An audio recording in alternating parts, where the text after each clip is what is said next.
Morning, everybody. Welcome to Vision Expo's first ever virtual career zone. This virtual program was developed due to Vision Expo East and West cancellation this year. Although this is not a substitute for our face-to-face time at the shows, obviously, but we have created an impactful hour of valuable information just for you. We're delighted to have this esteemed group of panelists joining us today. We're going to discuss getting hired, how to be desirable in this market, how to stay relevant, and how to virtually network effectively. Our panelists include Tracy Glendenning from My Eye Doctor, Dr. Bill Werner from National Vision, Dr. Thomas Babka with Shopko Optical, and Paul Case and Dr. Scott Seberg with Luxottica Eye Care. This is gonna be a 30-minute panel discussion. Right after that, we're going to have a 5-minute presentation from each participating company. You'll have the opportunity to email each company your resume and ask them questions directly after the program. And if you don't catch their email, do not worry. Tomorrow, we're going to be sending you an email with all of their contact information. And if you stay on for the entire program, you'll be entered to win one of the amazing prizes shown here below. Luxottica is giving away Ray-Bans, National Vision is giving away a $200 gift card, My Eye Doctor a $100 Amazon gift card, and Shopko 2 pairs of fashion sunglasses. And we'll let you know in that same email tomorrow morning who the winners are. And now it's my great pleasure to turn our Career Zone over to our moderator and friend, Matt Geller, CEO of Covalent Careers. Morning, everyone. Thanks, Suzanne. Appreciate that. Got my coffee. Hope you all do too, or lunch, depending on where you're coming in from. Early lunch for the docs.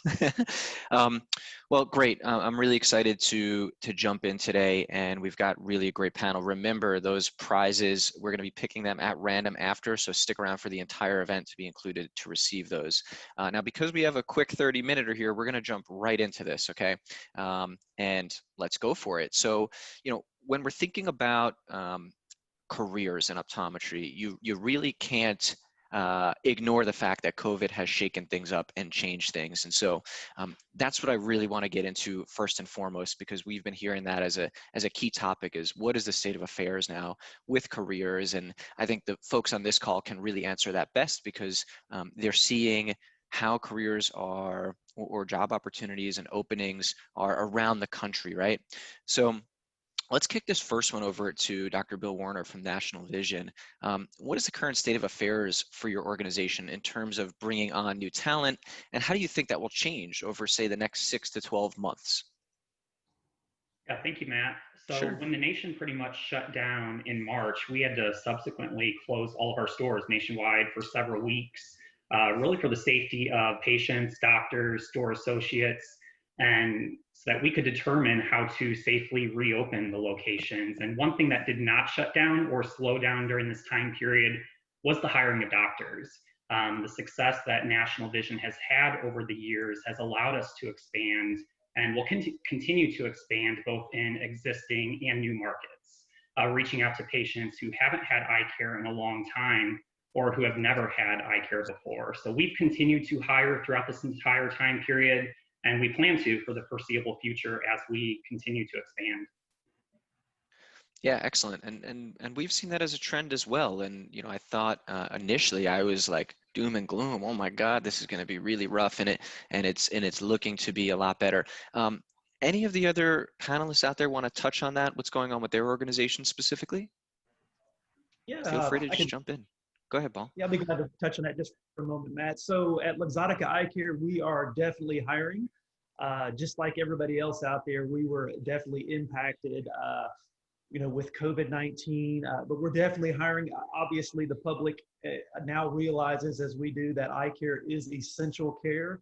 It's part of keeping our country, our people healthy. We have opportunities all across the country. Obviously, depending on the part of the country you're in, different parts of the country were impacted a little, worse than some of the other ones, but market is good. Patients are coming back. And definitely we have opportunities. Sure. Hey, Thomas, I'm curious, how do you, with Shopko, if there's a second wave or depending on, the severity of that, is the organization kind of thinking about things differently and how to deal with those changes should they happen again? I'm assuming every panelist and every organization that the panelists represent up here are going to think about how to properly handle and have the correct measures in place should something, should things start to ramp up again with COVID cases. You want to maybe touch on that one? Oh, I think you're muted there. I'm not getting audio from you. You guys hearing audio from Thomas? Nope, still no there. Well, looks like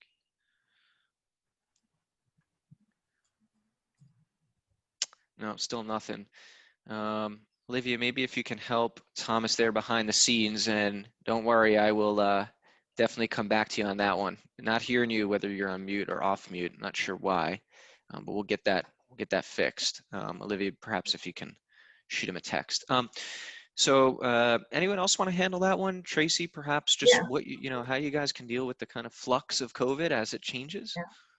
And I think even when COVID first started, we were extremely prepared in the sense that we jumped right into telemedicine, and we have been working diligently over these past several months to have that platform running right now. And hopefully we don't have to relive this again, but if and when we do, we are definitely ready for anything that comes our way. Got it. Yeah, no doubt about it. Well, let's pass the next one over to you, Tracy, as well. Totally shifting gears, because to be honest, I am sick of talking about COVID anyway. I think most people are. But what does your organization look? I love this question, by the way. What does your organization look for in quality candidates, both inherent personality traits, but also skills? And I specifically want to hear about the inherent personality traits part, because it's those traits which create, I think, longevity in your career and reliability. And you just, I personally care less about what you can do. We can train that, but who you are. Touch on that one. Yeah, and as you mentioned, the hard skills, everyone's been through school. We expect what you do in the lane. We want our doctors to practice to the full scope of their license. But more importantly, we are hiring for a lifelong career. And so we want doctors that understand our purpose. My doctor's purpose is helping patients live their best life. And that's not just on one encounter that they have. We want those doctors wanting to build a relationship with those patients so that they come back to them year after year. My eye doctor builds the practice around the doctor. So we want that patient and that doctor interaction to be key. We can work with doctors and help them with team building skills, but inherent personalities that drive to form that relationship is key for us within our company. Yeah, I love it. No, totally. And when we're hiring here, we're thinking of the same type of stuff, just less so optometric skills. Thomas, let's get a quick audio check from you there. How's that?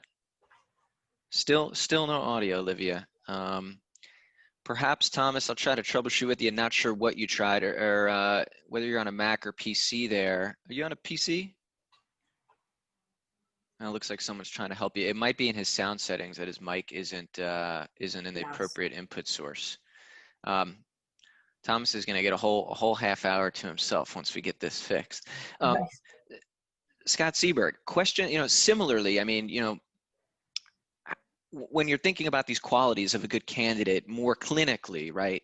Less so skills, but like clinical drive, passion for the clinical side of things. Maybe touch on something there. Yeah, I think a big thing that we look for, and when I speak to doctors and I get a sense for what they're about, is really, I mean, exactly what you said, drive. Are they wanting to improve? Are they wanting to grow? Are they looking to, expand not only their clinical skills, but also their, leadership or managerial skills? We do a lot to support our employed doctors, but also our sublease doctors in how do you grow your business? It's the same principles. Do you want that? Are you looking for that? Are you looking to learn?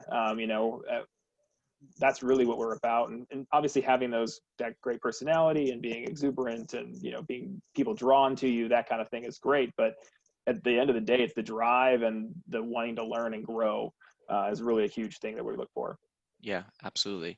And Bill, kind of just pivoting the question, I know you specifically, not only do you have seen lots of quality candidates and maybe not so good ones like everyone on today's panel, but you specifically have grown quite a lot in National Vision, and that takes a certain inherent good work ethic and good quality about yourself. I mean, how can candidates who maybe don't have some of those strong suits or unsure about whether they have these kind of great inherent qualities to add value to an organization, what kind of path can they go on to become better? Not just, once again, not just enhancing their skill sets. How do I do gonioscopy better or run faster visual fields or something like that, but just be a larger addition of value to the organization. What can they practice or do to accomplish that and get better at it? We have a strong support system both inside and outside the office. And it's not necessarily there to teach anybody how to be a doctor. We know they can do that after they graduate, but there to be a mentor. So if the doctors ever have any questions, suggestions, concerns, if they need to learn how to become more efficient and successful within the setting, we have ample support, like I said, both inside and outside the office that are there to support the doctors and be a mentor to them. One of the things that we definitely look for is somebody that's going to be motivated and has a hard work ethic, but one who can multitask in a fast-paced environment, which we are as well.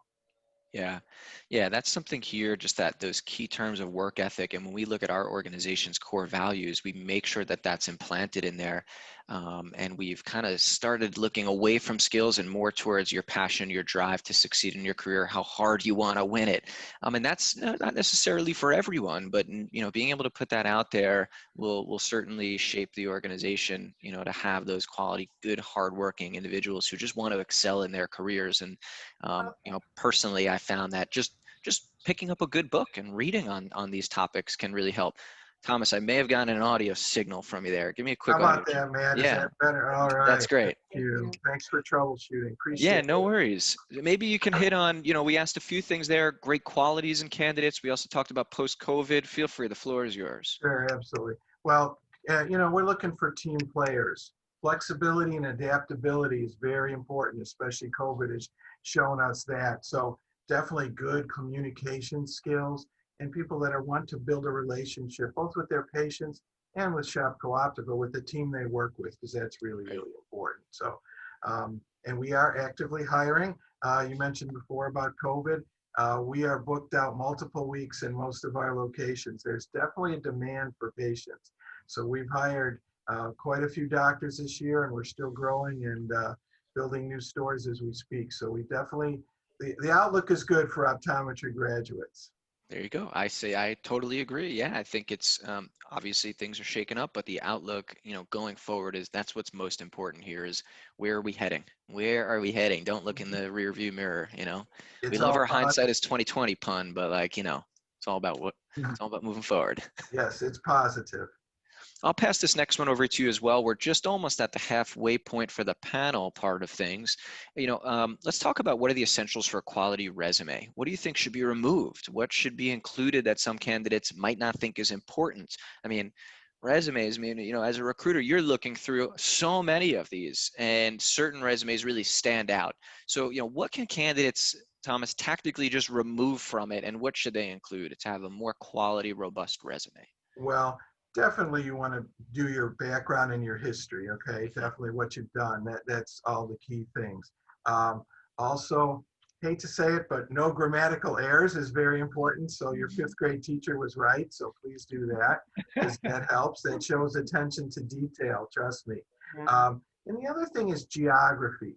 A lot of people are saying, well, I just want to practice in New York or Chicago.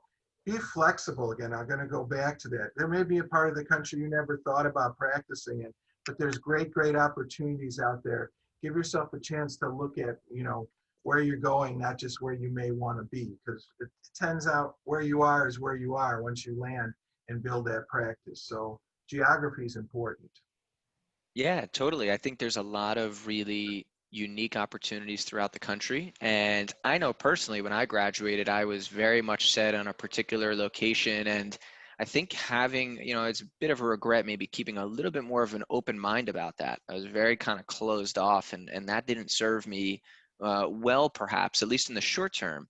And folks that I've talked to, other at the time, new graduates or students or whatever, who did keep an open mind about location, tend to have a smile on their face. So I would say consider that, at least have the conversation for sure. Paul from Luxottica, maybe similar question here, some things on resume tips, maybe things to remove. Yeah. Just to add or kind of build on what was just said. So I would focus on the where, the how, and the why. The where What part of the country are you looking in? The how do you want to affiliate? Would you like to be a lease owner? Are you looking for an employed opportunity, part-time or full-time? And then most importantly to me is the why. Why do you want to do what you do? Focus on patient care. Make sure that's highlighted in your resume. One great way to include all of that is a brief executive, summary in your resume, just kind of outlining that. That helps out a lot in the competitive market. That can help, distinguish you from somebody else looking for the same exact opportunity. Oh yeah, no, I love the tip about kind of this little executive summary, one kind of longer sentence, max two shorter sentences. And if I remember correctly, mine was something around really, the thing, like kind of the three things that I was best at. And that was, one, just the soft skills, the bedside manner, the patient friendliness kind of factor. Two, a pediatric focus in terms of like clinical care. And three, and I think this was kind of my tip for the audience, is focus on revenue growth, focus on practice growth, focus on the kind of fact that this is a business, right? You have the clinical side, and you kind of, this business element is very important to focus on. Whether it's a private practice job or corporate job, no matter what it is, I think it's very key to put out there in this kind of executive summary or somewhere else that you intend to grow the location, not just maintain it or, do your bare due diligence, but really push and grow at that. You can start getting into some of the numbers a bit, not in your resume, maybe that's more of a conversation in an interview, but those are some things. Bill from National Vision, any other tips there? Yeah, I'm actually going to take a little bit of a different angle on this. I find that a lot of resumes look very similar. They list the education, work experience, and their background. And of course, all of that's important. But one of the first sections that I actually go to look for is the volunteer work section. And this isn't necessarily to look at the volunteer work that's been done in the field of optometry, but to get a better understanding of the candidate's life outside of the profession. So if there's a passion, I would say, that somebody has been involved with outside of the profession, that's appropriate and can help showcase who that person is as an individual. This can help set that person apart from the next candidate in the hiring manager's mind as well. That's a good one. Definitely a great tip there. And Tracy, I mean, do you prefer kind of a longer resume, a shorter resume, more colorful resume? I mean, and maybe, from your recruiting peers out there, what's favored most? What should people go with? I think I agree with Dr. Werner. Showcase yourself, the uniqueness about you, because part of what we're doing is trying to find you the perfect match. And if we know what you like behind the scenes, that helps us. And I also like looking at leadership roles that the candidate may have had, regardless of how small they are, because we do want that doctor being a leader in the practice. So I love to see if they've done any team building work or leadership skills around that. So the uniqueness and the leadership skills matter to me. So. Yeah, got it. Yeah, and before we move on to the next question, I just remember one tip. I kind of had two resumes when I was first searching for jobs in my fourth year. One was I think I did it in like Photoshop, and it looked really nice, but it was a real pain in the you-know-what to edit it. And I never really wanted to go into that one because I had to do so much editing work. And whether you're doing that in Microsoft Word or Google Docs or something, you need to make these quick and easy to make changes because you want to tailor your resume to the position you're applying to. Not that you're becoming a different person, but you're tailoring it to increase your odds. So keep the formatting simple. You're not applying to a graphic design job, you're applying to an optometrist position. And so keep it simple, a little bit of flair to stand out, but like you're hearing here, it's more about the content and not necessarily about, the bells and whistles of the design. So Tracy, let's keep this one on you. What are the common career pathways that individuals take through your organization, and what success stories have you seen? So that's probably one of my favorite questions because I do have options for all of my candidates. And we talk about in the lane, outside of the lane. So for example, my husband, who's practicing 4 lanes down from me right now, only wants to be in an exam lane. Right. He wants to see patient, and that's it. Doesn't want to manage, doesn't want to do anything. Great, I got that job for you. And then there's candidates like myself. I want to see patients half the time, but I want to be out there recruiting, meeting students. So I get a little bit of mix. And then I've got doctors who get to do other things completely outside the lane. They can be a clinical field director, they can be a mentor. But within our company, doctors can specialize. So we have dry eye centers, we have macular health centers, we have VT centers. I have a TBI clinic in my practice. So we've got so many success stories because it all comes back to serving the patients and giving them the best experience they need. So. Got it. Paul, tell us about similar kind of career pathways, common career pathways, and what success stories you've seen with Luxottica. Yeah, no, great question. Love this question as well. So one of the coolest things at Luxottica Eye Care is the many different career pathways we have, or ways you can affiliate. And thinking about, I'm in South Carolina, and some of the doctors I've worked with and their career path over the years. A quick career path here is, a doctor comes in right out of optometry school. They've got those student loans to pay off, like you probably did at one point in your career there, Matt. Oh, yeah. Oh, yeah. A lot of those doctors either work as a associate doctor for a leaseholding doctor, or they work as an employed OD, depending on the state. Come in, focus on paying off the loans, learn the business side from that veteran doctor that you're working with. Then after that, after a couple of years of learning both of those things, the doctor may want to take on their own lease, learn the business, grow that practice, maybe start off in a lower volume store. A couple years down the road, they might want to add on another branded practice, whether it be a Pearl Vision, a Target Optical, or a Lens Crafters, multiple practices, or kind of the pinnacle of practicing in the career path at Luxottica Eye Care. Own your own franchise with Pearl Vision, where you own the optical and own the retail side. If anybody listening would like to learn more, I could be glad to. The best resource to kind of like illustrate or tell the story is some of our current doctors. Be glad to connect with doctors that have taken this career path over the years and had a pretty successful career. Yeah, absolutely. Yeah, Paul, and I think we actually did an ebook with you guys. Maybe it was a year back on different career pathways. So a lot of those do sound familiar. Yeah, and there is a variety, and that's important to be able to grow. Scott, anything you want to add to that on the Lux side of things? Yeah, I mean, interestingly enough, I mean, from an employed doctor standpoint, in particular with Luxottica, you have the ability to start as an associate doctor and then become the managing doctor of a location. And then there's a lot of opportunities, and this is where you can decide how involved you want to be with the company and how you want to grow.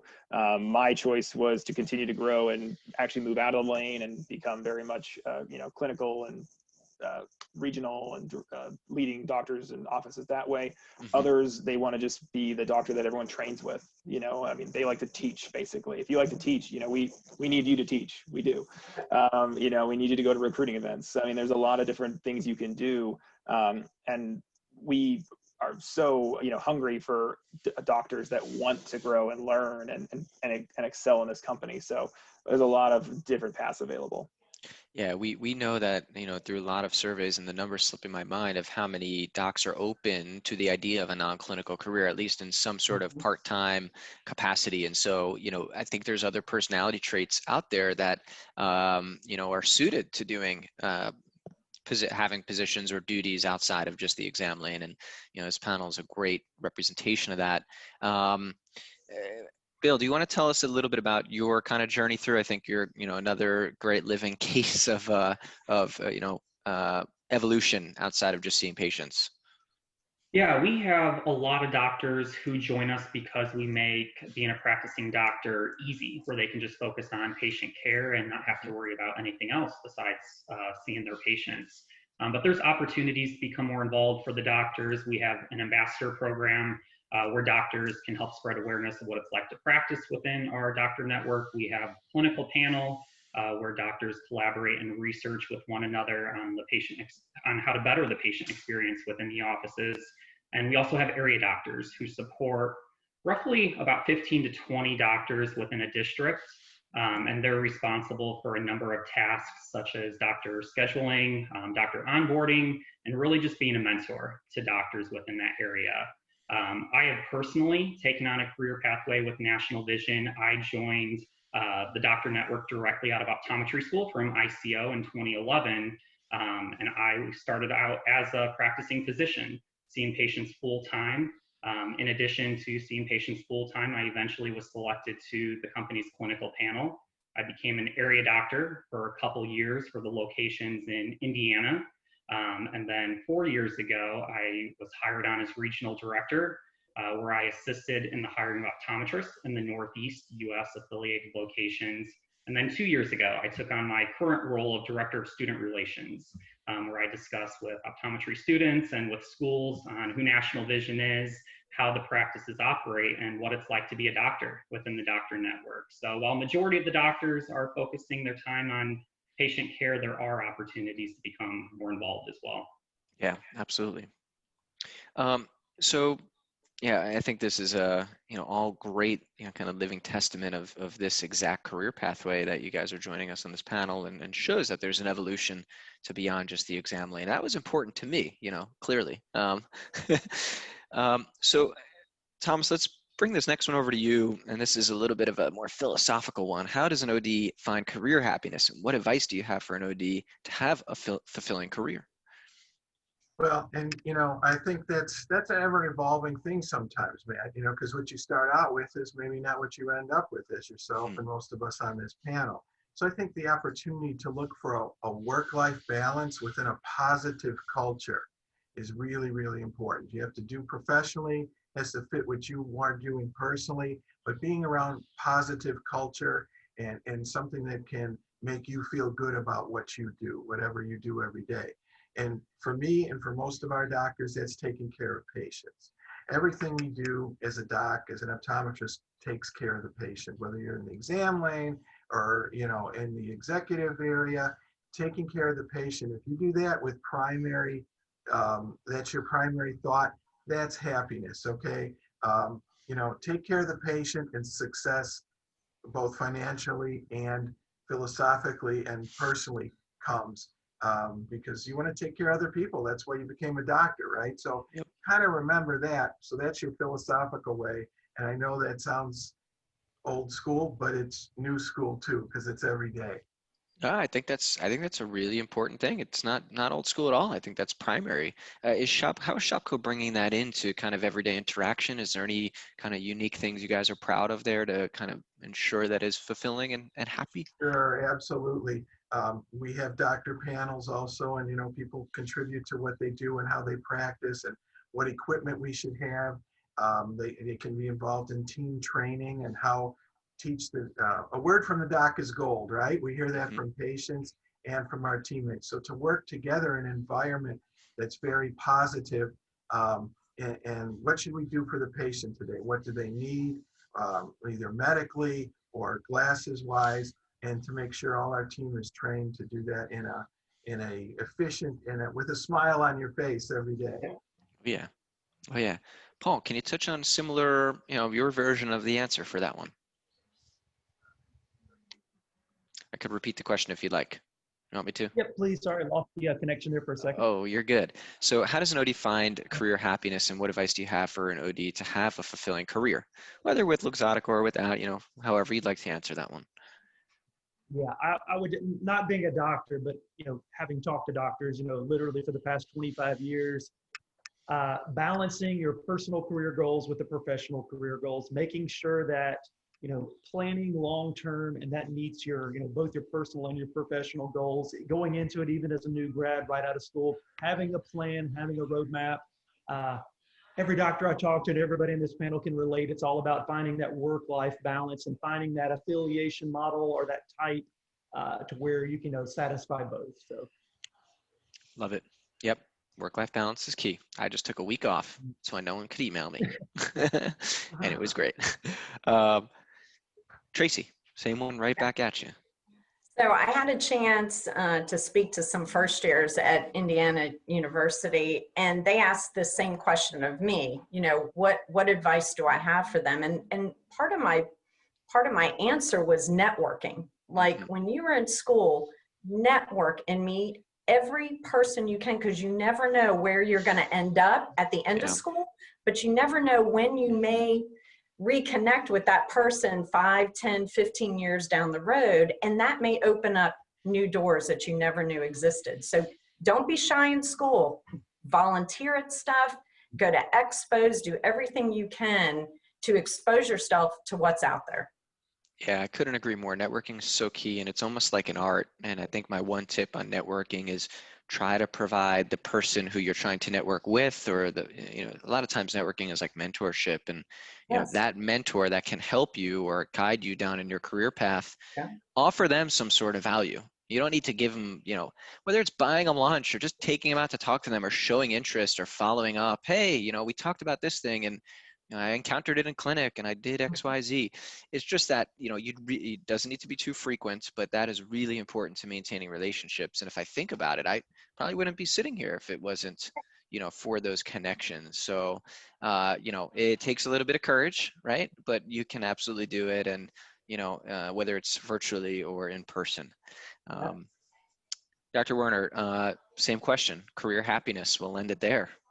Yeah, I'm going to echo the work-life balance. Having a passion outside of work, it's going to lead to an even greater purpose in life outside of one's optometry world. But then also surrounding yourself with good people. If you surround yourself with high character individuals who are like-minded in the desire to do good in the world and to make a difference in people's lives on a daily basis, that's going to lead to a lifelong fulfilling career. Absolutely. Yeah, I love it. Well, the panel part of this is concluded now.